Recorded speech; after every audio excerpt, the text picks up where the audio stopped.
माह नबूवत तुलू हवा। हजरत इब्न अब्बास कहते हैं कि हुजूर नबी करीम सल्लल्लाहु अलैहि वसल्लम इस दुनिया में तशरीफ लाए तो आपकी अमल नाल कटी हुई थी। अमल नाल को बच्चे पैदा होने के बाद दाया काटती है। आप खतना शुदा पैदा हुए। अब्दाल मतलब ये देखकर बेहद हैरान हुए और खुश भी। वो कहा करते थे, मेरा बेटा नराली शान का होगा। अलहदाया, आपकी पैदाइश से पहले मक्का के लोग खुश्क साली और कहत का शिकार थे। लेकिन जून ही आपके दुनिया में तशरीफ लाने का वक्त करीब आया, बारिशें शुरू हो गईं, खुश्क साली दूर हो गई, दरख्त हरे भरे हो गए और फलों से लद गए, जमीन पर सब्जा ही सब्जा नजर आने लगा। पैदाइश के वक्त आप अपने हाथों पर झुके हुए थे, सर आसमान की तरफ था। एक रिवायत के अल्फाज ये हैं कि घुटनों के बल झुके हुए थे, मतलब ये कि सजदे की सी हालत में थे। तबकात, आपकी मुट्ठी बंद थी और शहादत की उंगली उठी हुई थी, जैसा कि हम नमाज में उठाते हैं। हुजूर अनवर सल्लल्लाहु अलैहि वसल्लम फरमाते हैं, जब मेरी वालिदा ने मुझे जन्म दिया तो उनसे एक नूर निकला। इस नूर से शाम के महल्लात जगमगा उठे। तबकात, आप सल्लल्लाहु अलैहि वसल्लम की वालिदा सैयदा आमना फरमाती हैं, मोहम्मद सल्लल्लाहु अलैहि वसल्लम की पैदाइश के वक्त जाहिर होने वाले नूर की रोशनी में मुझे बसरी में चलने वाले ऊँटों की गर्दनें तक नजर आईं। अल्लामा सहली रहमा अल्लाह ने लिखा है कि जब आप पैदा हुए तो आपने अल्लाह की तारीफ की। एक रिवायत में ये अल्फाज आए हैं, अल्लाह अकबर कबीरा वल्हमदुल्लाह कसीरा व सुबहान अल्लाह बकरा व वसीला। अल्लाह ताला सबसे बड़ा है, अल्लाह ताला की बेहद तारीफ है और मैं सुबह व शाम अल्लाह की पाकी बयान करता हूँ। आपकी विलादत किस दिन हुई? इस बात पर सबका इत्तिफाक है कि वो पैर का दिन था। आप सुबह फजर तुलू होने के वक्त दुनिया में तशरीफ लाए। तारीख पैदाइश के सिलसिले में बहुत से कौल हैं। एक रिवायत के मुताबिक 12 रबी अल-अव्वल को पैदा हुए, एक रिवायत 8 रबी अल-अव्वल की है, एक रिवायत 2 रबी अल-अव्वल को पैदा हुए। इस सिलसिले में और भी बहुत सी रिवायात हैं। ज़्यादातर मुअर्रिखीन का ख्याल है कि आप 8 रबी अल-अव्वल को पैदा हुए। तक़वीम के तरीक़ा के हिसाब से जब तारीख निकाली गई तो 9 रबी अल-अव्वल निकली। मतलब ये कि इस बारे में बिल्कुल से बात किसी को मालूम नहीं। इस पर सबका इत्तिफाक है कि महीना रबी अल-अव्वल का था और दिन पैर का। ये भी कहा जाता है कि आपको पैर के दिन ही नबूवत मिली। पैर के रोज़ ही आपने मदीना मुनव्वरा की तरफ हिजरत फरमाई और पैर के रोज़ ही आपकी वफ़ात हुई। आप आम अल-फील में पैदा हुए, यानी हाथियों वाले साल में।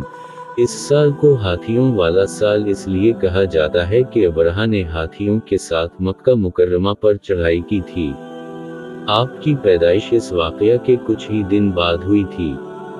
वाक़या कुछ इस तरह है कि अबरहा यमन का ईसाई हाकिम था। हज के दिनों में उसने देखा कि लोग बीत अल्लाह का हज करने जाते हैं। उसने अपने लोगों से पूछा, ये लोग कहाँ जाते हैं? इसे जवाब मिला, बीत अल्लाह का हज करने के लिए मक्का जाते हैं। इसने पूछा, बीत अल्लाह किस चीज़ का बना हुआ है?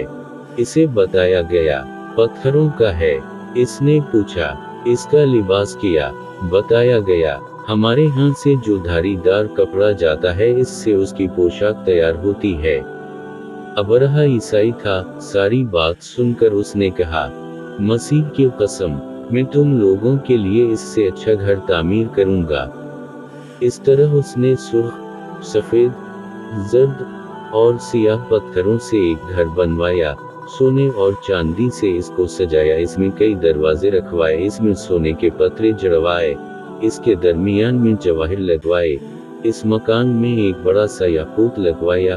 पर्दे लगवाए। वहाँ खुशबू सलगाने का इंतज़ाम किया। इसकी दीवारों पर इस कदर मशक मिला जाता था कि वो सियाह रंग की हो गईं, यहाँ तक कि जवाहिर भी नजर नहीं आते थे। फिर लोगों से कहा, अब तुम्हें बीत अल्लाह का हज करने के लिए मक्का जाने की जरूरत नहीं रही। मैंने यही तुम्हारे लिए बीत अल्लाह बनवा दिया है, लिहाजा अब तुम इसका तवाफ करो। इस तरह कुछ कबाइल कई साल तक इसका हज करते रहे, इसमें एतिकाफ करते रहे। हज वाले मुनासिक भी यहीं अदा करते रहे। अरब के एक शख्स नफील खुशमी से ये बात बर्दाश्त ना हो सकी, वो इस मसनूई खाना काबा के खिलाफ दिल ही दिल में कुढ़ता रहा। आखिर उसने दिल में ठान ली कि वो अबरहा की इस इमारत को गंदा करके छोड़ेगा। फिर एक रात उसने चोरी छपे बहुत सी गंदगी इसमें डाल दी। अबरहा को मालूम हुआ तो सख्त गज़बनाक हुआ, कहने लगा, ये कार्रवाई किसी अरब ने अपने काबा के लिए की है, मैं उसे ढा दूंगा, इसका एक पत्थर तोड़ दूंगा। इसने शाम वाओ हबशा को ये तफसीलात लिख दी। इससे दरख्वास्त की कि वो अपना हाथी भेज दे। इस हाथी का नाम महमूद था। ये इस कदर बड़ा था कि इतना बड़ा हाथी रोए जमीन पर देखने में नहीं आया था। जब हाथी उसके पास पहुंच गया तो वो अपनी फौज लेकर निकला और मक्का का रुख किया। ये लश्कर जब मक्का के करीब वाओ जवार में पहुंचा तो अबरहा ने फौज को हुक्म दिया कि उन लोगों के जानवर लौट लिए जाएं। इसके हुक्म पर फौजियों ने जानवर पकड़ लिए, उनमें अब्दुल मतलब के ऊँट भी थे। नफील भी इस लश्कर में अबरहा के साथ मौजूद था और ये अब्दुल मतलब का दोस्त था। अब्दुल मतलब इससे मिले, ऊँटों के सिलसिले में बात की। नफील ने अबरहा से कहा, कुरैश का सरदार अब्दुल मतलब मिलना चाहता है। ये शख्स तमाम अरब का सरदार है, शर्फ और बुजुर्गी उसे हासिल है, लोगों में उसका बहुत बड़ा असर है, लोगों को अच्छे अच्छे घोड़े देता है, इन्हें अतियात देता है, खाना खिलाता है। ये गोया अब्दुल मतलब का तारुफ था। अबरहा ने इन्हें मुलाकात के लिए बुला लिया। अबरहा ने उनसे पूछा, बताइए आप क्या चाहते हैं? इन्होंने जवाब दिया, मैं चाहता हूँ मेरे ऊँट मुझे वापस मिल जाएं।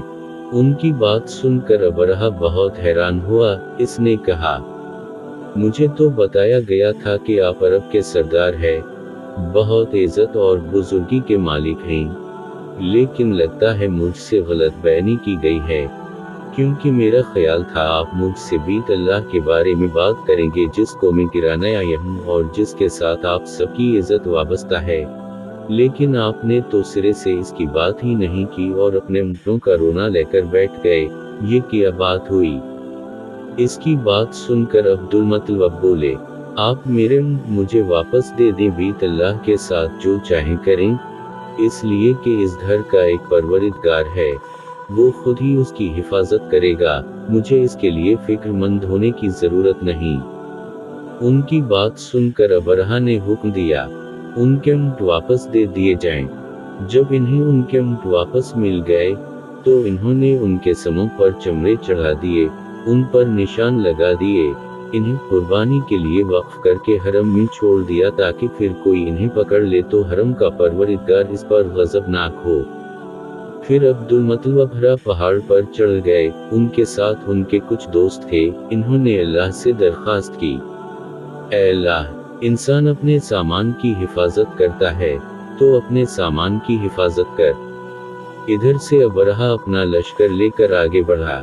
वो खुद हाथी पर सवार लश्कर के दरमियान मौजूद था। ऐसे में इसके हाथी ने आगे बढ़ने से इनकार कर दी। वो जमीन पर बैठ गया। हाथी बानों ने उसे उठाने की कोशिश की, लेकिन वो ना उठा।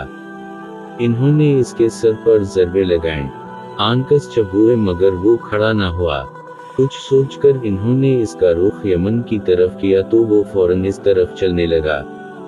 इसका रुख फिर मक्का की तरफ किया गया तो फिर रुक गया। हाथी बानों ने ये तजुर्बा बार बार किया। आखिर अबरहा ने हुक्म दिया, हाथी को शराब पिलाई जाए ताकि नशे में उसे कुछ होश न रह जाए और हम उसे मक्का की तरफ आगे बढ़ा सकें। चुनांचे इसे शराब पिलाई गई, लेकिन इस पर इसका भी असर न हुआ।